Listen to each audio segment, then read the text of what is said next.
परमहंस जी हमें मिले थे गंगा किनारे। भ्रमण किए तो भ्रमण में बड़े अनुभव होते हैं। जब नई अवस्था हमारी 13-14 की थी, तो हमारे अंदर जिज्ञासा थी कि मैं महात्माओं से मिलूं और जानूं कि परमार्थ का वास्तविक स्वरूप क्या है। तो शायद मैं उनसे प्रश्न किया कि स्वामी जी, आप वो करीब 90 वर्ष के थे। बहुत ही दिव्य स्थिति थी उनकी कि स्वामी जी, आपने संसार से क्यों वैराग लिया? तो उन्होंने कहा, बेटा, मेरी एक दुकान थी कपड़े की, मेरी नई अवस्था थी, बहुत दुकान चलती थी, तो पड़ोस वाले जो दुकान के थे और उन लोगों ने हमें ईर्ष्यावश एक दिन बहुत पीटा।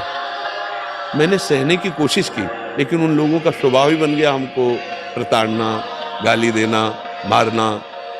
उनमें से एक जो प्रधान था, बेटा मैंने निश्चय किया इसका वध करूंगा। बोले ऐसा है क्या? कुछ पैसे की करौली खरीदी, उनके वचन। और जब वो हमें रास्ते में मिला तो मैंने उसे मार दिया जान से।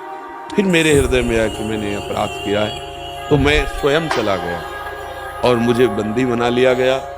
और फिर मुझे तन्हाई की सजा मिली। उस समय वो कह रहे थे मुझे तन्हाई की सजा मिली, बहुत कष्टप्रद जीवन। तब हमें ज्ञान हुआ कि अब हमारा जीवन पूरा नष्ट हो गया, किसी काम का ना रहा। हम क्रोधवश सही व्यवहार न करने के कारण आज बंदी बना गए। हे भगवान, यदि मुझे मुक्त कर दिया जाए तो मैं आजीवन संन्यास लेकर आपका भजन करूंगा। पर इतने कहने से थोड़ी हो जाता है। उन्होंने निश्चय किया, आज से मैं जल नहीं पीऊंगा, भोजन नहीं पाऊंगा और निरंतर नाम जप करूंगा। अब चाहे जेल में रहना पड़े या संसार में, भगवान का भजन नहीं छोड़ूंगा। उन्होंने ऐसी बात पकड़ी। अब जब भोजन नहीं, पानी भी नहीं पीना, तो जो अधिकारी जन है वो उनके पास जा, ना वो आंख खोलते, चाहे उनको कोई बूट से मारे, डंडे से मारे, वो स्वयं बता रहे थे, ना मैंने आंख खोला, ना मैंने संभाषण किया। तो बड़े अधिकारी आए, उनमें से कोई सज्जन स्वभाव के थे, संत स्वभाव के।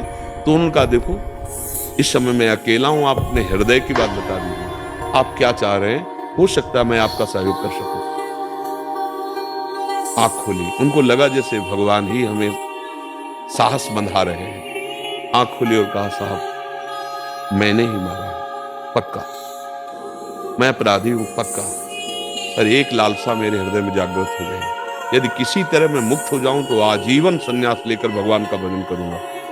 तो उनका भी तुम्हें झूठ बोलना पड़ेगा, तुम्हें कहना पड़ेगा मुझसे जबरदस्ती ये बात कहाई गई है, मैं पूरा सहयोग करूंगा आपका। ऐसा विधान बनाया गया, अभी वो बिना सजा के दंड भोग रहे थे, ऐसा विधान बनाया गया, वो मुक्त हो गए। 90 वर्ष के थे, ब्रह्मबोध संपन्न महापुरुष।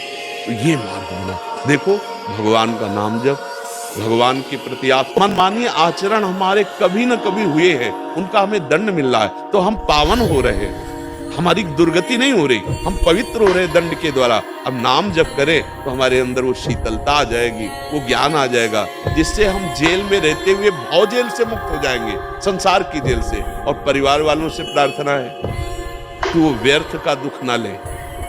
पक्का समझ लीजिए, यहां किसी को भी अगर कोई कष्ट मिल रहा है तो किसी न किसी कर्म से मिल रहा है।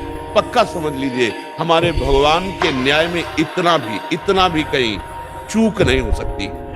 हमारे आचरण ऐसे हुए हैं। अब वो परिवार के सदस्य आरोपित होकर के जो जेल गया है, उससे मोह के कारण वो दुखी हो रहे हैं। मेरी प्रार्थना है, आप दुखी मत होइए, आप भी भजन कीजिए और मनाइए उस भजन का फल कि जो जेल में गया है उसको सुख मिले, शांति मिले और वो जल्दी मुक्त हो। अगर इस देह से न मुक्त हो सके तो भगवान की इस माया से तो मुक्त ही हो जाए।